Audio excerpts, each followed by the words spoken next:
Man, it's good. good to We're see good. your face, bro. Good to see you, man. Damn, it's been a Wow. while. It's been a while. Last time I I saw think the you last time was in Philly, right? yeah. Damn, it's been a while, man. How's the islands, man? Man, I love it here, man. It's peaceful, Yeah, especially you at look night. relaxed. Yeah, everything's pretty good, man. It's just surf all day and chill. Dude, that's the life Kind right of there, surreal, man. man. It's kind of surreal. What are you doing other than surfing out there? Are you still doing you DJing a lot of parties? Because I see on your Instagram that you're always involved in some sort of event. Yeah. There's like a lot of stuff going on over here. There's a small little community.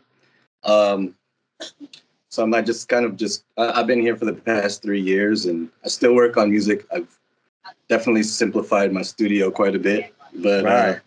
I've kind of adapted to my old ways, basically. Like I had accumulated all this shit back home when I was living back in LA, and kind of find myself like not really using everything, you know. So it's just I figure I could do just as much stuff on the island with a very simple setup, and it's been working, man. That's dope. But yeah, man. I still work on music, still DJing. Like there's like it's an island, it's a small place, and there's space for every style of music here, and I've managed to find a group of people to build with out here and create a space. That's amazing. For myself, yeah. Is Archie living out there with you? Yeah, man, he's my neighbor. Okay. Yeah, we're all partners in this. We built a 3-unit or like a 5-unit compound, three full spaces, and yeah, it's chill, man. We just like got this spot, like we got lucky, you know, and it's just chilling. It's like right next to the beach, and man, it's super vibey out here. You should definitely come and visit. Dude, I want to, man. I've been talking about it since you went out there. I was like, fuck, my boy's out there, man. I could go surf for like a month straight. Easy, man. Coming I want to bring the kids out there. Bring the kids, man. Tickets are cheapest I've ever seen them right now. They're like $600. Oh, damn. Yeah. Wow. From Tampa, where I'm at. Yeah. Yeah, whenever you get the time, man, you got the opening. I would love it. So is it like a resort? Are you guys like, do you like cater to tourists and do like surf tours and stuff like that? Or is it just y'all living in there? We all just live here, really. This is our studio spaces. I mean, we do rent out spaces, you know, that's just to kind of like, sustain the lifestyle out here, really. Right. So yeah, we rent out spaces, and then we have our own spaces, and just try to be as productive as possible. You know, it's an island, so you have a lot more headspace to work on things, but also the inspiration to not work on shit. It's a slow life, man. It's a slow life. So you gotta make a real effort to keep things moving, man, because you could really easily get into a lazy phase, you know. It's happening. Man, it's crazy. Because when you left, I left LA for a real slow life. And now down here in Florida, slow, way slowest I've ever been anyways, you know. And that's like kind of the same transition you did. So a big duality skip of like going from LA to the islands. And I know that's like, it's got to help your music process a little bit, man. You could probably think a lot clearer. You could think clearer for sure. And you could think without the, in LA, it's very, it's a community that we build off of each other. And not only just LA, just in the States, how things work in the States. And sometimes you can find yourself kind of like, not necessarily like comparing, but, you know, you have this energy and it's good. You work off of it, but being completely like taking yourself out of the game kind of makes you like, it makes it easier to just get in your own zone completely. Like, I mean, I'm not in the scene anymore. You know what I mean? I'm not like, Same, Grand Star and going to, you know, like hanging out and around, getting on the train. But there was that energy I definitely miss, you know, our community back home was. You know It was what though, amazing. bro? I've heard it's changed a lot. Like it's not the same. I mean, I left at the height of everything, and it just took a big dive. The whole scene when Low End shut down, that was like a big closure to everything that was going on. You know, because you and I were at the beginning of Low End. Like I was working for Kev before Low End started, and then Low End started, and then actually Lotus's first record release was one of my record release parties. We did the release party together, me, Lotus, and I think Blue's record release party. So we were at the beginning of Low End, and I remember the whole scene just bubbling, taking off. And then all you guys started to just like crush the music scene with production, man. Like I was so amazed by all y'all. And those like beat invitationals, those were like, oh man, classics. Classic, legendary, bro. What nights, man. It's crazy to like look at. Sometimes I'll get like, Facebook, like remember this type of shit, and you see the lineups that used to happen. I'm like, damn, that would never happen again.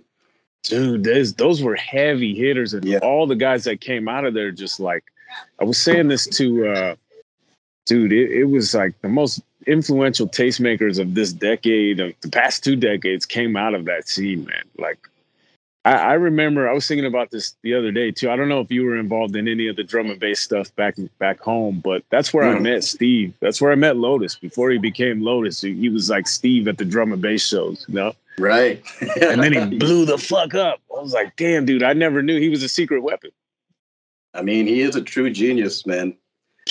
There's no way around it. He just like ups himself every single time I hear a release. I'm like, okay, wow, you really on some shit, man. Yeah, but so were you, man. You're up there in my top 5 favorite producers out of the LAC.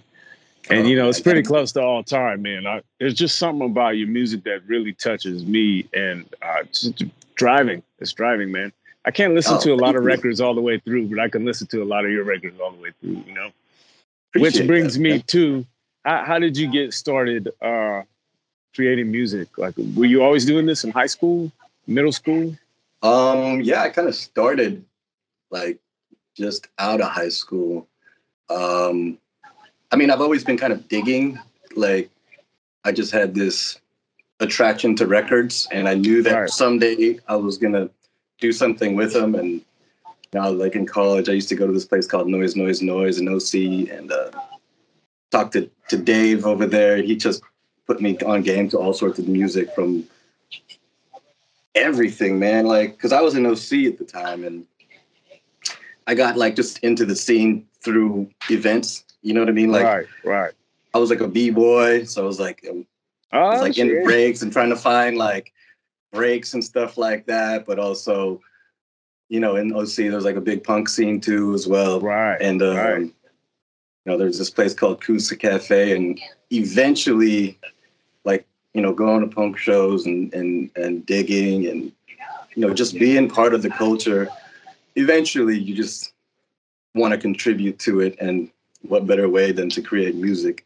So I started working with like tape decks. Before I had turntables, I had like the karaoke machine that had like pitch control, and I tried to do some experiment with some new shit. Every Filipino's got a karaoke machine. Yeah. Whatever you can get your hands on, and you just kind of like, you figure it out. And then Reason comes out. My brother gave me a bootleg copy of that, and that became like my first intro to like, wow, you could do all this shit. Or no, actually, it started off with like Acid music software. Yeah. Acid was the shit. Yeah, like, I love that. Super old school shit. And then I just zoned out. I nerded out. I was like, okay, I'm able to sample the records that I've already bought finally. Yeah. And then voila, just like it became an obsession, and it just continued until now. Dude, that makes a lot of sense that you said that now. Like, just how heavy your drums are, it makes a lot of sense that you b-boyed before, because like nothing's harder than b-boy breaks. You know what I mean? Like the Apache break, Babe Ruth, the Mexican break. Yeah. All that, man, all the drums. Yeah, those drums are so fucking hard. Yeah. Percussions, heavy. Bongo band, all the breaks. I mean, just your connection to the music. Like, as a dancer, it was like you connect to music a little differently. Yeah. You try to like, I don't know. You listen to it differently for sure. Right. And then also as like someone who collects records and trying to find samples, you have a different perception of music when you listen to it. And everything is, what can I do with this? How can I take this a little further? And can I even, do it on my own? Yeah, man. I love picking the brains of all my producer friends. Like, I know Controller 7 and Mediocre. He's on here. And them guys are like, just like you, man, sample heavy, like sample gods. You know what I mean? Mm-hmm. What you guys can do with a sample is insane. I remember the first time I heard you I was working at Turntable Lab on Fairfax. Before I worked at Fresh Job. I remember that. And I remember seeing your Obey mix, and I was like, "Free the robots, damn! What is this?" And then I think was it you and Rome? Was it you and Rome that did that together? Shout out Rome, man. 2006, 2007 or something. It was old. Yeah. I remember hearing it and being like, "Damn, this shit is hard," And you and Gaslamp, you guys were all doing the Obey stuff, and everything that was coming out of there was fucking dope. Was that your first release back then? Or were you already releasing stuff?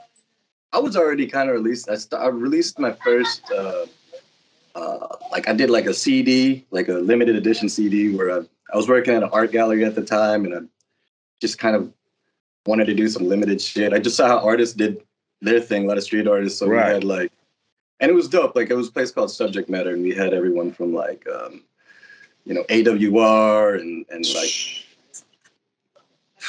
a lot of the OG rap crews and everything. MSK and all them dudes. MSK was always up in there. Like Saber had his thing going on, and we've had a bunch of people come through to the gallery, and I was just inspired by how they did their thing. And I was working on music at the time. This might have been like 2003, 2004. Okay. And I got a hold of through the art scene. I got a hold of a gray tape, which is Basquiat's band back in the 70s. And it just inspired how wild that recording was and how free it was. And I'm like, it was just like a mixtape kind of, but like original shit and like prank calls and just really like acidine art shit. And then I was like, I want to do some. And then I just started making stuff like weird little tapes. And then my first official one was the one with like Jazz Hole, and in 2004 I put that out. And that's those are all good jams, man, bangers. I still bump that shit. Man, you got a lot of hits on Spotify for that, man. Yeah, that's a wild one because I was like 18 years old, and like I actually made it like as a b-boy, because that's more of a dancey track, right? And it continues to work till this day. That's funny because I got a track that's called Pickup 52s that me and Mike Yao did together, and it's like it's kind of like a jazzy like hip hop tune, and it's got the most hits I've ever got on a fucking track because it's been on like Electric Jazz. I actually think you were on the Electric Jazz compilation with us. I think so, man. There's lots of weird compilations that shit comes up on. It got us a lot of hits, man. People love that jazzy hip hop. Yeah, for sure. I mean, it's infectious, man. It's like kind of grew up on that too as well. Yeah. Evolution of hip hop, and there was like a jazz like moment. You know what I mean?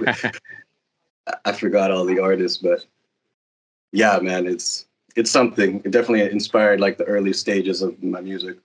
Dude, you were crushing it back then too, man. The scene in LA was just starting to really, really pop off too. I know that there were so many parties going on because Turntable Lab, when I was there, it was before Low End started. Yeah. Or maybe it was right around that time. And I remember just watching all you guys starting to come up, man, and being like, holy shit, something's going on here. Because right after Dilla passed. Yeah. When Dilla passed, it's kind of like the torch was passed on to everybody in LA, I just saw it kind of like it snowballed like a monster effect, Exactly. You knew there was an energy going on. It was like starting to boil over. And I remember like back in those days, I used to see her around everywhere, like in different types of spots from like Dance Right to Do Over in like random spots. You know what I mean? There was like the hipster scene that was going on, and then like the right. We were just kind of like all involved because it was just interesting, man. There was like a lot of shit going on in LA. And yeah, there was what a time, man. What a time. Dude, you definitely rode that wave really well, you know, like you were there at the right place, right time. Like, how did you end up getting involved with Kevin Lowen? Because you became a pretty frequent member of the low end stage, you know. Yeah, it was through Gaslamp actually. This Okay. was the time of like, oh, it must have been like 2008 or something. Right. When was No, it was a little forgot before that, I think, bro. Maybe maybe before that. '07, maybe '07. Yeah, he had Will hit me up. He's like, I got a slot for you at Low End. We're doing this party, and I'm like, hell yeah! I saw the lineups for the first one, the early ones, and I was like, okay, let's do it. This is something new and interesting. And he's like, yo, I got a surprise. You're gonna be opening up for Prefuse 73.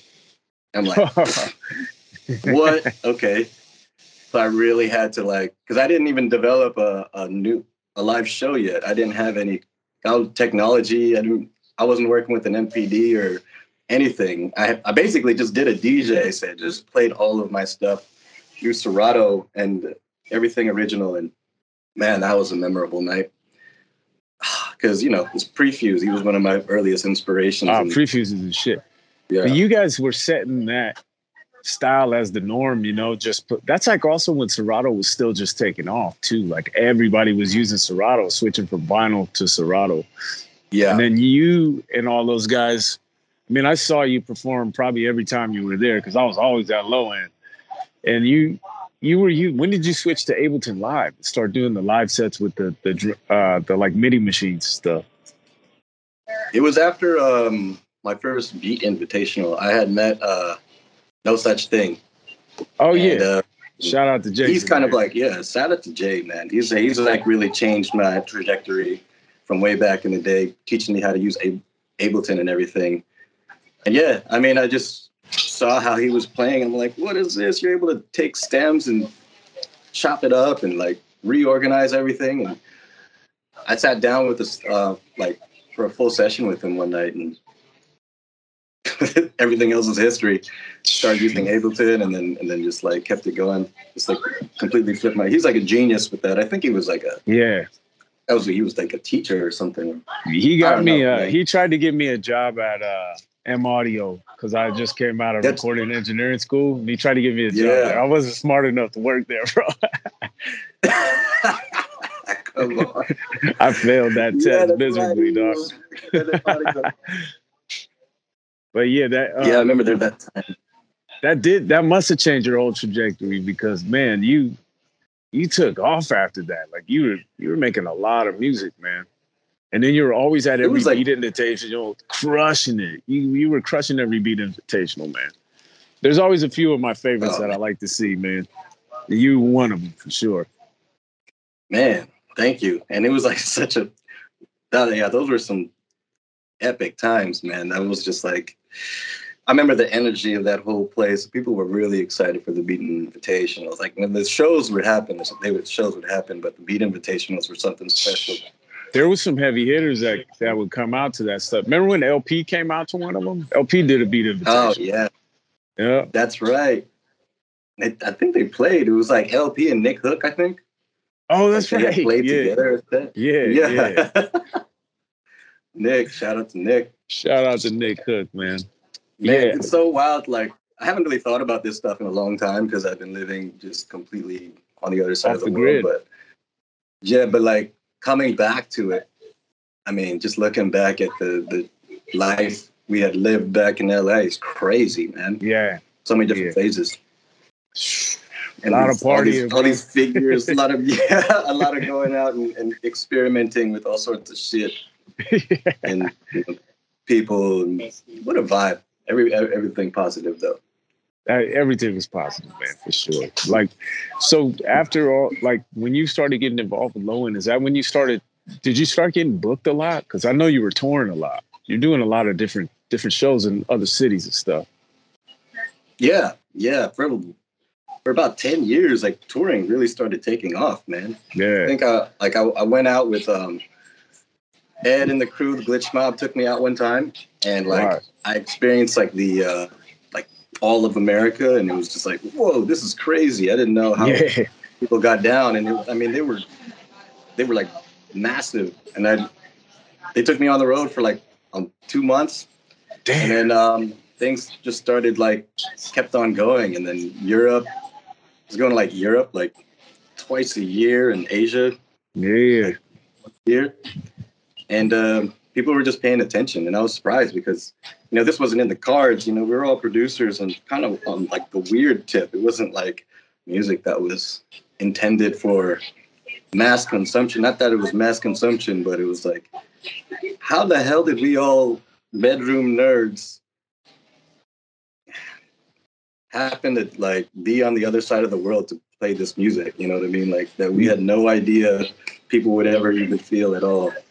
What's crazy too is before that, like the MC was at the forefront. The MC could get tours. We used to do tours all the time. The Galapagos dudes, all of us. Oh yeah. And then the shift came from low end where the producer became the forefront, and the producer was the one that was getting booked all the time, because you could rock a whole hour set, no problem. And you back to back with just hard ass beats and basically have a dance party, Yeah. And you guys ushered that in.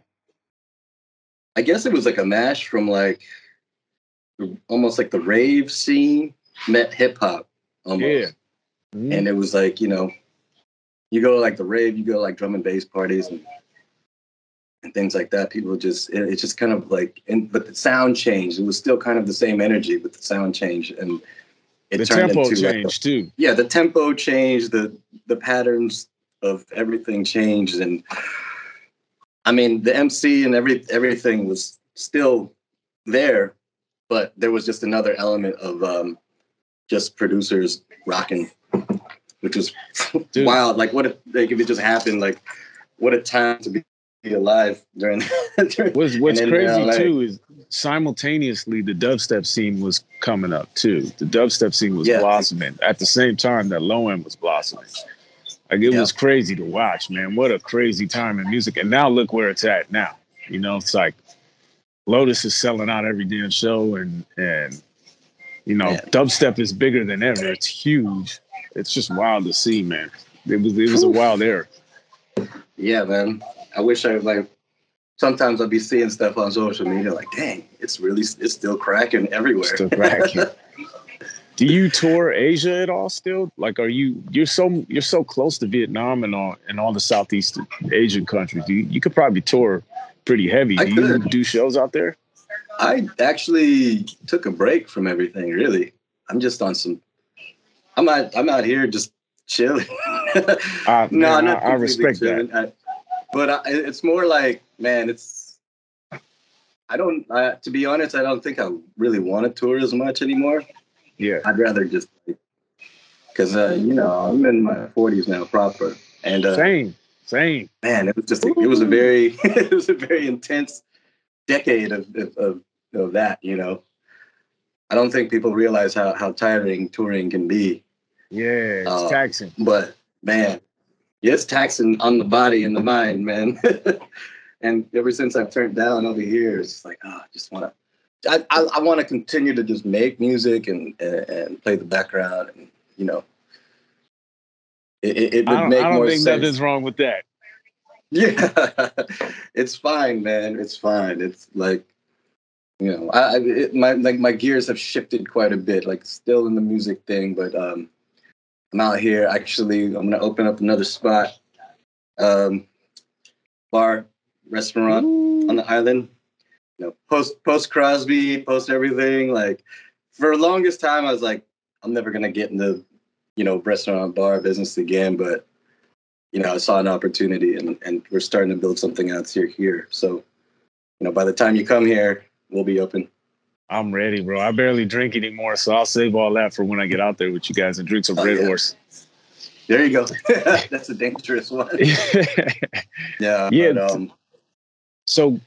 Do you think you did that? What kind of brought on that shift of not wanting to tour or be in the limelight, music and stuff anymore? Was it COVID? Was it like everything that was going on in the past couple of years, or because that definitely kind of pushed you to stay out there, right?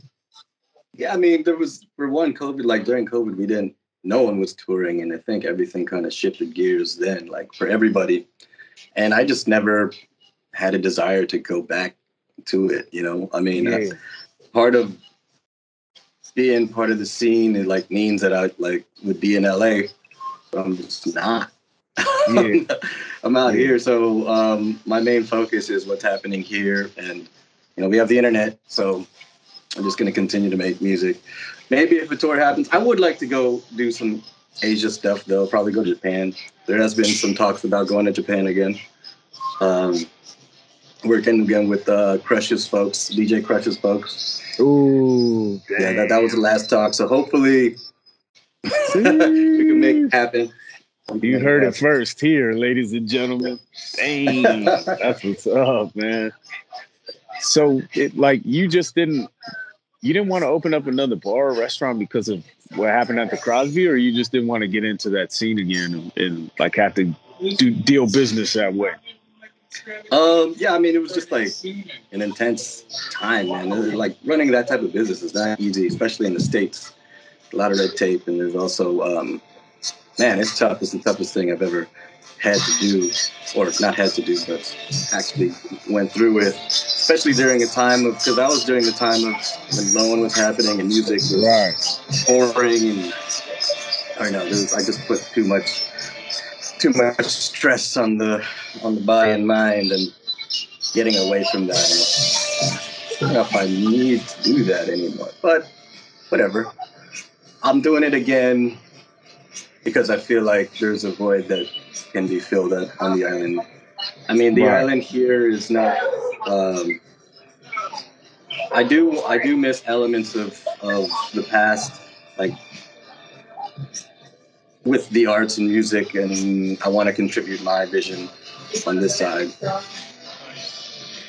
Well, I mean, I honestly, man, all the music you've been putting out from the islands has been incredible, man. The Datu is like, that's one of my favorite records, man. Oh man, and I love what you did with the track. You put yeah. I forgot about that. I was feeling it in the moment. I'm like, I'm gonna record something to this real quick, man. That's dope, I was just feeling it. Thank you. I mean, it was so deep, man. That whole record's so deep. And then I love what you've done ever since then. Like, what was that one, the mashup tape you were doing? What was the picture that was on that mashup tape? You know how you did a bunch of remixes, like hip hop remixes? What picture was that? Was that from you in high school? That was me, like in the 6th grade. That was me and my crew in the 6th grade. We had like a b-boy crew, kind of like, yeah. And it was that whole loopholes thing is kind of, it was just like a loop kind of, I was just kind of experimenting with samples again. And like when I had, I was working on that during the pandemic, and, you know, I just had like a little keyboard. So this is how I used to work in the past. And it was kind of like an ode to how I used to make music, with like pure simplicity and just straight sample based and hip hop, but like also sampling pieces of lyrics and turning that into the rhythm of the music itself. And damn, that's what's up. I plan on doing more of those. It was just kind of like a mess around, like mixtape. Yeah, I was digging it. Are you using a lot more instrumentation now? Like, I know you use drums. Yeah.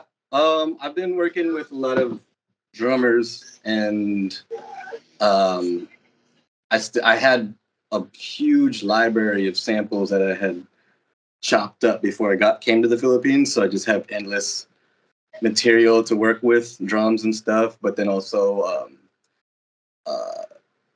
at least on this last one, MRR, like drum metrics, on the record, and I have some from them as well. Yeah, they're dope. I remember Lil Lad. Like, there's, I mean, who drum metrics have the best drums on the planet, I'd say. Motherfucking I mean, you can know, like, that's the thing about remote music making. You just work with files, and then I add my take on it with instrumentation and more sampling and just messing around. So are you playing bass at all? Like bass and guitar and stuff too? I should play that, but I was able to find like proper bass sounds that I play with my keyboard. Everything was keyboard based, really. Okay. You just have to really work with the sound to make it sound right. So I spent hours on sound design before I even work on like melodies or writing. Granted, I have like hours and hours of tweaking, and I just have my set of sounds that I use all the time. So no more. I don't have to like. I mean, I'll still experiment and make more sounds, but I have my default setting now.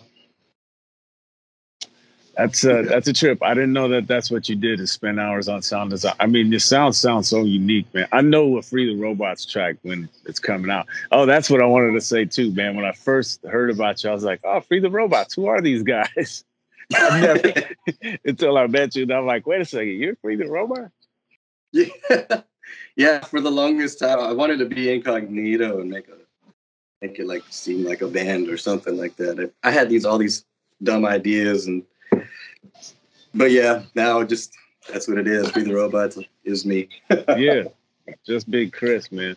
Yeah, I didn't even introduce you. So for those of them out there that don't know, this is Free the Robots, one and the only.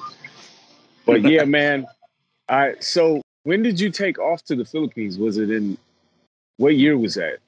Was 2018? Because I had just saw you and you said you were going to the Philippines. Yeah. When you left. I've been coming back and forth. Well, I came here like during an Asia tour. I was on tour with Lefto, touring the Caravan project that we did. Right. And I decided to go to the Philippines because it was like a 2-week like break or something. I'm like, all right, I always just end up in Manila at some point. And then my other buddy, Kyle, he had some time off and he wanted to just like get away. And he wanted to surf, just met me up in the Philippines. And we ended up just going to this island of Siagao. And I took a free gig, like, because no one knows, like, that anything that we do doesn't really translate here. Like, once you get on the island, it's blank slate. Leave your ego at the baggage claim, and you're good to go. Nobody cares. Yeah, nobody cares, So I just played this free gig, and I was like, whoa, this is amazing. Freaking 4 days on this island. And then I just kept coming back every year and figured out a situation to live here. How did you link up with Archie to do that, to build that house out there? We had met like during a gig in Manila, and like we were talking about surfing, and then he was actually part of the one. He was the one who booked me the gig out here, and like that's like it was like Archie and my buddy Jeru, and they had presented, like they were looking for another person to go in to this project because they had bought like a little plot of land here in like 2015 or something. And I was like, all right, I had the money at the time and I might as well just gun it. I mean, I love the place and I love surfing, so it just made sense. Like originally it was supposed to be kind of like an investment, like kind of more of a vacation house and something that I could rent while living in LA, but now it just turned into my full-time jam. I'm just out here now. It was a pandemic that did it though. It was like, it wasn't easy because you had to like detach from who you were before. Like, I feel like everybody went through that. Yeah. But I was so disconnected from my previous life, and I've just found a new love for this version. It's like it's just it's really, really slow, but works for my pace right now. That's deep, man. I can definitely relate because going to Philly, nobody gave a fuck who you were, especially if you're from Cali, bro. Especially if you're from Cali, like they don't give a fuck. You did well, who cares? They don't care. It was humbling, man. Humbled the shit out of me, man. Exactly. So sometimes we walk around LA, like, everybody's like kind of a boss out there. You can go in the bars and get free drinks and. Oh, bro, I had the keys to the city. And, you know what I mean? Like we just got like especially like our little music scene had the keys to the city. Yeah. You know what I mean? Every like, damn party. Yeah, it didn't matter. You just like, well, hey, and then like fam would be everywhere. You know, anywhere else outside, you're just like pseudo celebrity, bro. Just like pounding drinks and blowing lines, you know? Yeah. Doing a lot more. Oh, bro, doing too much. Doing too much. You go and do it's like, dude, you'd have one party in the day, one party in the night, and then, you know, it would repeat itself. Just like fucking nonstop party, bro. It was a good time. Exactly. There's one place that I feel like could top that is Manila, bro. Manila's on a whole nother level of that endless cycle of activity, and it's crazy. A little too much for me. I feel like I told Archie about you, bro. I feel like I'm the one that told him about you because when we kicked it, he took me to some big ass party Status magazine did or something. It was huge. Big fucking party. Some celebrity, Brian Boy, that's his friend, like was dating somebody, I don't know. But it was a big ass party. We partied for like 2 days straight, bro. It was the hardest I've partied in a really long time. But that party in Manila is insane. It's wild. Yeah, man. It's like a whole nother level. Like there'd be like intense like shit that just doesn't happen anywhere else. Like I remember like I met up with Teebs in Manila like randomly, and he had this show out here, and I happened to be at the same time, and we went to this thing called Riot House, and like you pay like $3 and you get a red cup, and then it's just like endless refills of Red Horse all night, and like everybody, I don't know. This was too much activity.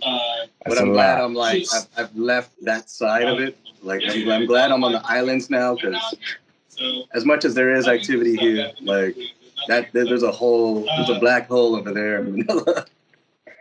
It's different out there, man. Do you have a lot of family out there still? Yeah. South Manila.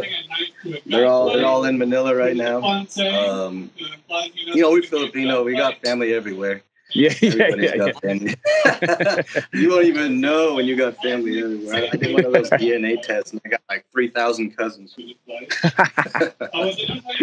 Fuck hilarious, man. Yeah. Man, so what are you working on right now? What's the new stuff that you're doing? I just finished Datu 2. Whoa! Yeah, I think you'll be psyched on this one because I went a little deeper. I've been working on this one for a while. But other than that, I'm still doing the loopholes. Like that's funny because you brought that up. The one with the hip hop like kind of mash thing. I'm doing like 2 more volumes of that, and then random little projects. I did like this remix for Kid Knievel. Oh damn! Yeah, man. It's coming together. There's still this connection. I haven't completely disappeared from the earth yet. Nah, because I keep seeing like latest release on Spotify and Bandcamp. I'm like, damn, you just put something out. Hell yeah, man! I got something to listen to. I mean, Kadua was the last one, and that was kind of like a 7-year process. I kind of started that. I was living in Barcelona for a little bit. Oh wow! And started it there actually, and then went back to LA, kept on working on it, and then finished it here in Siagao. And like you could tell, like there's a lot of different waves in that record, but I'm pleased with the outcome for sure. All the guests on it have been amazing. Yeah, all these people that I've looked up to and truly admire. We had like Drum Metrics, Crew, Salami Rose, Joe Lewis, Chomni Mo from Dengue Fever. Damn. You managed to complete that? You did it all like online? Were you guys like FaceTiming to figure stuff out?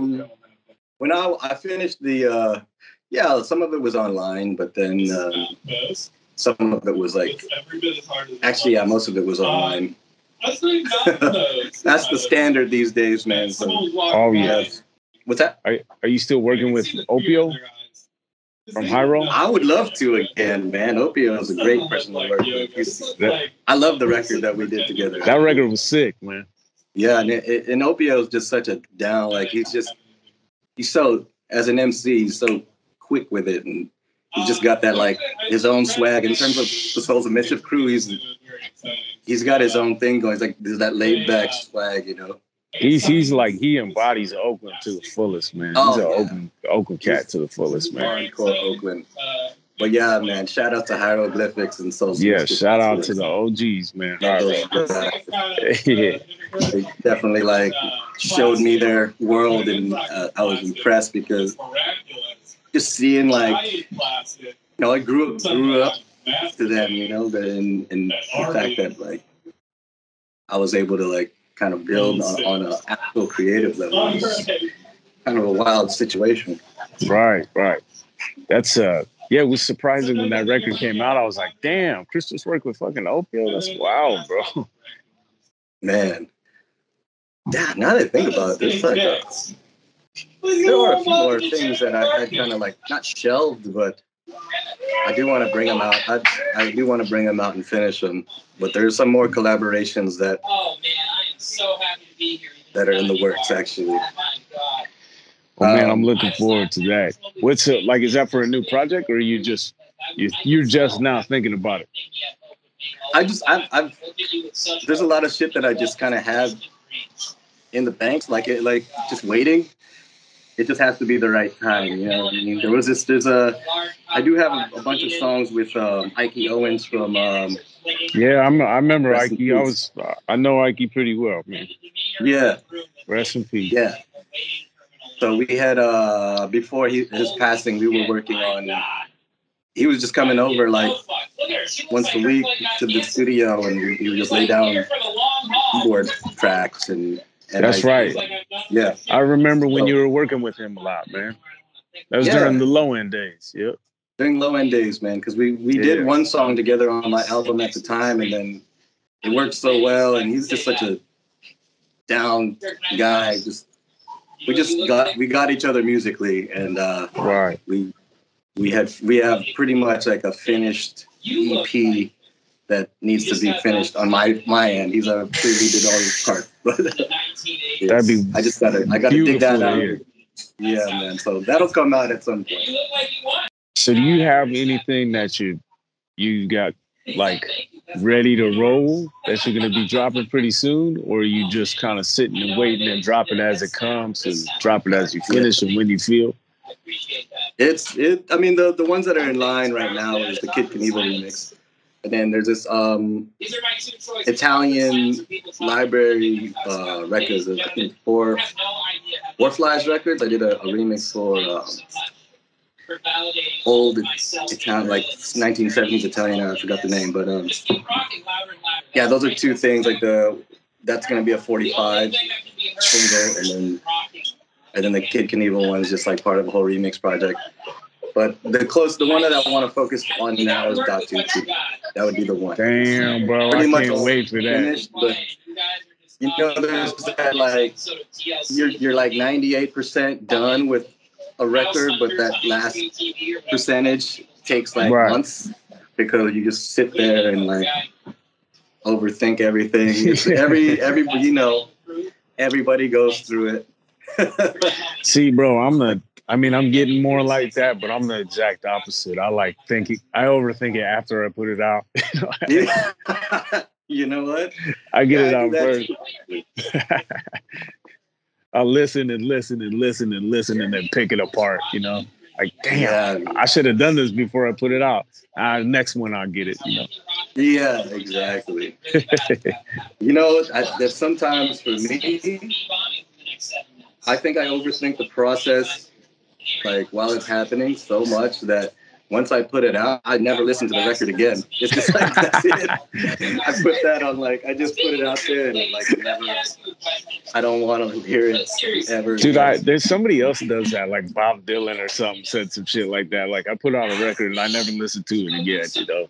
Like what's the point of listening to it? I just listened to it the whole time that I was putting it out, or I was making it. Exactly. And I'll listen to it when I place certain tracks out, but I'm not going to sit there and listen to it anymore because I feel like that energy is already released, and that's just for anyone else's consumption. Mine, I'm just like trying to work on the next project. Right. Well, fuck, I'm excited, man. Like, I'm still waiting to work with you on some original shit, man. We got to do this finally, man. We should. You know what I'll do? I'll take what I've been working on with Dot. Since you were working on it, you did that song with Datu 1. I'll like pick apart a version of a Datu 2 track. I'll just send you the instrumental and just get wild with it, just like a different version. We'll do a remix. Yeah, bro. Yeah. I would love that. That record changed my life at the time. You know what I mean? It's like it really brought me back to earth, man. That record was powerful for me. Maybe it's my Filipino roots, but it just was a powerful record, man. And everything you did to it, it's still mysterious to me, like how you did. Were you sampling records or were you sampling sounds? Sampling sounds, sampling records. I actually did the whole record here in Siagao while I was injured. I got in a motorbike accident. And I was like, man, I can't do shit. My arm was like up, like my shoulder was like messed up. Damn. Gashed. I had like nothing, man. I had the ultimate, it was the most uncomfortable position to be in to work on music. I was staying in this shack, really crappy shack by the beach, but it was hard to find housing back then, so I had to come up with whatever I could, and I made Datu became a thing after 3 days of that complete and total discomfort. How long did it take you to finish that record? 3 days. You did that in 3 days? I did that whole thing in 3 days, man. Fuck, man. But I just got in this weird zone. Like sometimes you just feel it. Like there'll be like 6 months of just brain farts, and then you'll just have like an epiphany, and then out of nowhere you just start firing ideas, and then that's what happened during that time. And I think what it was the fact that I was injured, and I couldn't do anything, and I was just like in a terrible state, and I had to use that. Like you can't be. That's one thing. Like you kind of have to put stress on your body or on your mind a little bit to work. For me, you know what I mean?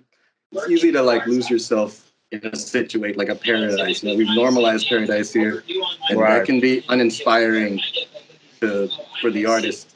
Like part of the like living in LA and just being part of the scene is you saw some shit. Yeah. And like you were part of an energy there that was that made its way to your music. So that was my thing. Like it might not be what I got from like living in LA, but it was more, damn, I'm injured. I'm fucked right now. I'm gonna work on music. Dude, you did it in 3 days. That's fucking blowing my mind, bro. Jesus. That's the zone. I mean, it was like a product of like I did have like this super crazy acid trip when I was back home. Like I did this a ridiculous amount, and I like completely left, like damn, just broke through the other side, and I was in the Philippines basically. I was like brought out in a river by like some shaman or whatever. And it was like I was having like conversations with these beings that didn't understand what they were saying, but I felt it. I felt the vibe, and this kind of what drew me back to the Philippines. You know, like a lot of we can't ignore the DNA of our bloodline and like how much that affects us in the present. Like there's definitely more to say about that actually. You know, because we've been kind of blocked. Yes, blocked by that amnesia, that historic amnesia that we weren't really taught about. Yeah. And I felt it during that trip. I'm like, wow, we have a lot of wild shit in our blood, man. Yeah. A lot of stories to be told in our bloodline, man. it's powerful, man. And that's like, you know, you name one of the tracks, Kalinga. My family's from Cagayan, which a lot of them, they're from Cagayan Valley. But my grandmother was telling me about some of the headhunter tribes that were in her village, you know, like we're a part of those that headhunter lineage, you know? Yeah. It's, it just I've always felt connected to it. Maybe that's why I've always been so brave, you know, and pushed forward in a very courageous way. Because when you have that kind of bloodline, it pushes you forward. You know what I'm saying? Yeah. But that's why I connected to the record so heavy, you know? Exactly. I knew you would in that way. It's beautiful, and man. You have that, like, it's dope to see that we still have indigenous tribes here in the Philippines, you know? Yeah. And that was, that's the thing, like, that's the difference actually between Datu 1 and 2, because Datu 1 was like ancient, like recordings that were, you know, from like the 80s and 70s and stuff like that, from tribes back, whatever was going on there. But now the new one is more like modern. I was able to like find samples, others like stuff that was recorded more recently, and it's still the same energy, you know, but different. And then also more environmental things. Yeah, I'm pretty excited about it actually. I'm excited. It's like I said to you before, I think I messaged you about it, but like you're doing something so important for our culture, you know. And because of the internet, and because of like fast service and music and media, it's like now you can really reach people and educate people, you know. It's like I'm still tapping into it myself. I get it through music, food, videos, you know, as much as I can get it, that's what I take in. And that's why the record's so important for me, you know. That's how I get to know my culture, you know. Mine's slowly disappearing because my great grandmother's gone. All my family members are pretty much gone. My grandmother's turning 90, my Lola. My dad, he's so Americanized by, you know, he grew up in the Mission. He's from San Francisco. Okay, yeah. So the Manongs. Yeah, man. So I'm the one kind of carrying the torch, you know, and passing it on. Yeah. So it's important for me that you're passing it on, you know. Yeah, man. Need to, man, because you know it's not like us as Filipino Americans got anything like any information about our culture, let alone even Filipinos in the Philippines. It's this blockage of knowing our past, and that's not healthy, man. I feel like we have to actively seek it out. You know, there's like a lot of we need to. I guess it's like more so empowering to understand where we come from, basically, and you know, there's like always been kind of like an identity crisis that, you know, especially like being in California, where you would associate more with the neighborhood you were in. And if you weren't like part of a Filipino neighborhood, then you just became whatever the neighborhood was, and you didn't like being Filipino was like, oh, I'm just brown. That's it. You know what I mean? Basically Mexican or something. like I was like, you know, because I'm from Santa Ana originally. And I'm from San Jose originally, man. I'm exactly from San Jose. I joined. That's funny you say that because I joined the Filipino gang in the Bay because I was trying to get more in touch with my culture. Not realizing that's not really my culture. You know what I'm saying? Mm-hmm. Yeah. That's wild, man. That's right. Yeah, San Jose. Jose. Yeah. You've been everywhere though. So you've been the Bay, LA, Chicago. I've lived everywhere. You know, was raised in San Jose till I was like 8. You know, but then I lived in Oakland, all over the Bay, San Francisco. All my family's from Frisco or Long Beach, and then I lived in Chicago, Phoenix. But yeah, it's always been, my journey has been through, you know, figuring out my culture through stories from elders and also from friends and from music and food. Food has really been my link to our culture, you know? Food is it's an important thing, and actually, I'm tripping out because there's a lot more food that Filipinos don't really know about, and there's a restaurant that's the spot that I DJ at. They're doing more like Mindanao food, which is completely different. It's more like the Muslim area, so there's like different type of spices going on. It's like different type of flavors. It's kind of has like a semi connection to like Malaysian, Indonesian style, I guess, and like Indian as well. Right. There's a lot of curries. Yeah. So I have this book. I have a cookbook called I Am Filipino, and it's by a cook from New York, but she has roots in the Philippines. And she goes from top to bottom through the Philippines and just kind of gives recipes from all those areas. And there's recipes from Mindanao, and a lot of them are Muslim, like non-pork recipes, you know? Yeah. It's delicious, man. Yeah, fresh veggies. It's got that Arab influence, you know? Yeah. We need to stop this barrier between like, northern Philippines and Mindanao. Like there's always, your parents be like, don't ever go to Mindanao. Yeah. And it's just like, I mean, maybe there's definitely some sketchy areas for sure, but Mindanao's got a beautiful culture. And it's like, that's the actual culture that wanted to remain like not westernized. So I respect them so much. I mean, I live in Mindanao. This Siagao is actually in Mindanao.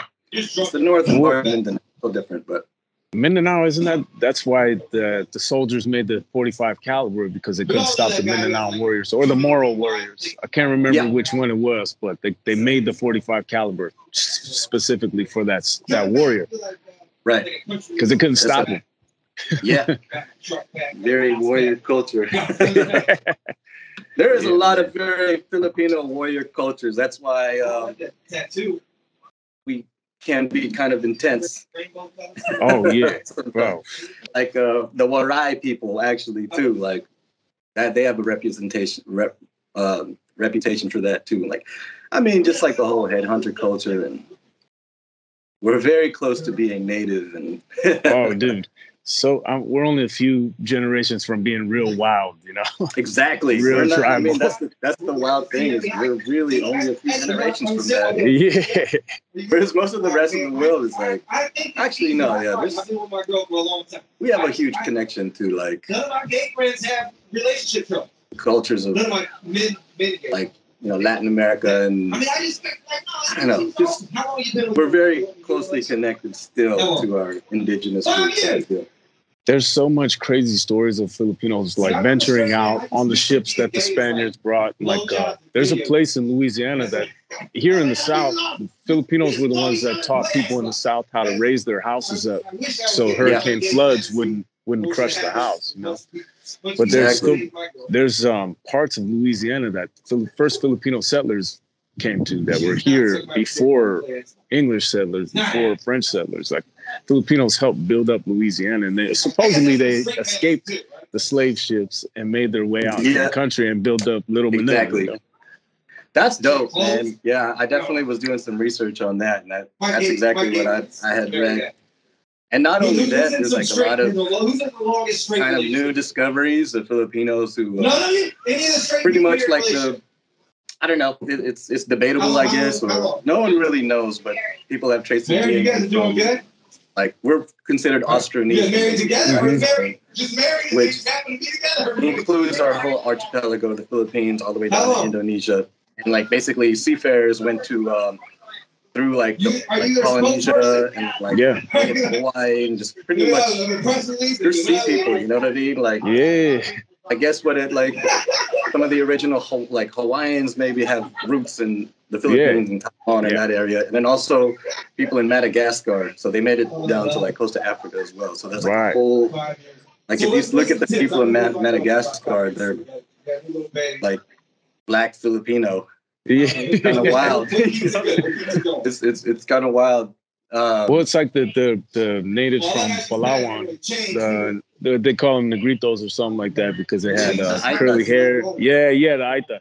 But they also the first, I think the oldest, like from the Great Migration, the first settlers in the Philippines, they were in Cagayan Valley.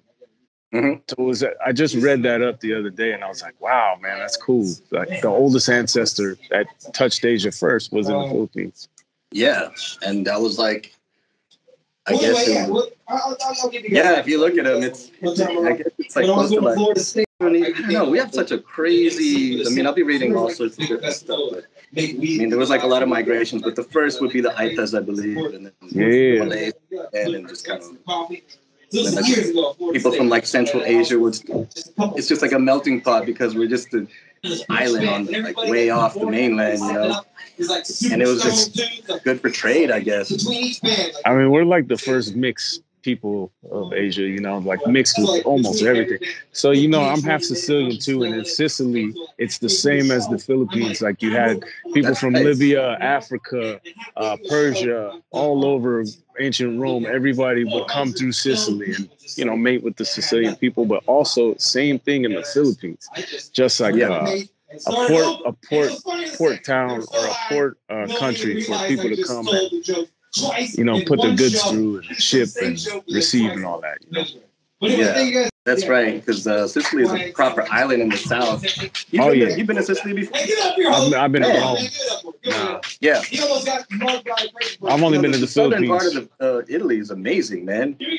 Like, I really? used to go to this place called Bari, and it's in Puglia, basically, and it's like the lifestyle kind of tripped me out when I was out there.